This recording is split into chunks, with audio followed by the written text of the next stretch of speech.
Hi there and welcome to our segment Cut Through the Noise, where today we answer your questions that we've been hearing throughout the month. Today we're talking about, is there anywhere to hide in these investment markets, the looming energy crisis in Europe, and more. Stay tuned.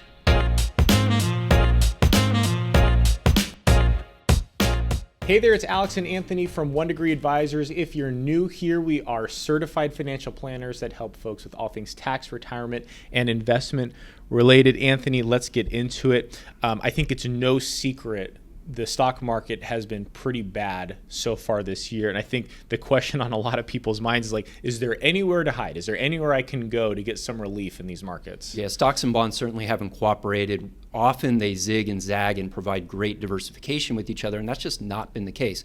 Is it totally abnormal? No, but it is happening this year. We've talked about how commodities have been a safe haven. Lo and behold, since the middle of June, commodities have been coming down as well. And that's where I think, not trying to time these things is important, right? We talked about that, not going all in or all out in commodities before. And, if you are going to invest in commodities, it may not be a bad idea to overlay a tactical or a trend following strategy on top of that. Yeah, now if we're looking for slivers of good news, one is that, like we talk about, is that markets often come back in the midst of good news. Even things like treasury notes that, a year, 2 years, 3 years paying upwards of 3%, not too bad. Yeah. All right, so next question for you, Alex. The European energy crisis, how bad will it get? Well, Russia is curtailing gas deliveries, which provide a large amount of energy into Europe. I mean, how bad is this going to get? I mean, listen, I'm no policy expert. I'm not a geopolitical expert. The things that I've been hearing that we've been paying attention to is if Europe has a really cold winter, this could get really bad for them. If they have a warmer winter, it may not be as bad, but they're going to still have some serious consequences and potentially long-term adverse effects from this. I mean, here's the thing. My whole problem with this is you have politicians who go up there and they want to peddle specific information, and they talk about how, well, we need to be making sacrifices and we need to do this for the greater good. It's like, well, your people are. You're not. Yeah. You're not being directly impacted by these policies. You're still flying on your private jet. Your house is going to be warm. You make enough money where inflation, you're going to feel a little bit, but it's not too bad.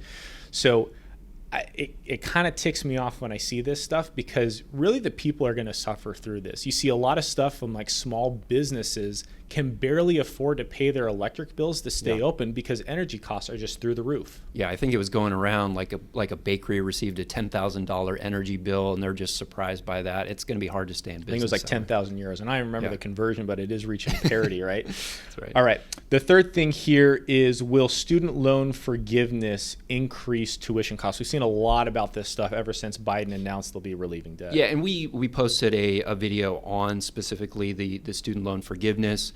Will it increase tuition costs? Well, it's certainly hard to see how it would help. Brian Westbury, who's the chief economist at First Trust, he had a good commentary on that, and he talked about it's not really just like where it stops at $10,000 loan forgiveness.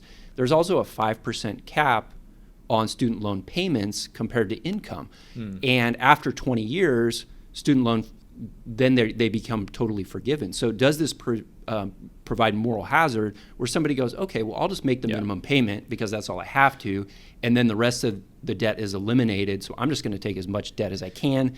Schools are going to charge as much as they can. Yeah, I think a lot of people can look at this and say this doesn't solve the root cause and the root problem, right? This does not incentivize universities to have more reasonable costs. This doesn't incentivize banking institutions or lenders from saying, hey, 18-year-old, yeah, sure, you can take out, $10, $20, $30, $40, $50,000 of debt per year to attend this university in a degree that may not generate enough income to pay off that debt. So yeah, it can become, and it could become, a real problem here. We certainly need a broader solution for education. All right, last one for you, Alex. Credit card balances are on the rise. Do we have a problem in households here? Yeah, so I think in this report, they noted that credit card balances rose 13% in the second quarter of 2022. I think a lot of this has to do with inflation, right? Yeah. So people may be receiving some wage bumps at their jobs, Is it enough to keep pace with inflation? Well, according to this, apparently not. The other thing too about America, I mean, Americans love to spend. They love to spend money. We've always had a problem with debt in this country, not only at the consumer level, but at the federal and government level. But I think it is a little bit concerning when you see credit card balances continuing to rise, because it's just deteriorating people's personal finances. And then when you have anything negative happen, or if you have something bad happen in your life and you don't have that safety net there, now you're in some real trouble. Yeah, for some context, credit card balances did come down during the pandemic because people were spending less. I mean, we would talk with clients and they're just like, I'm not spending any money.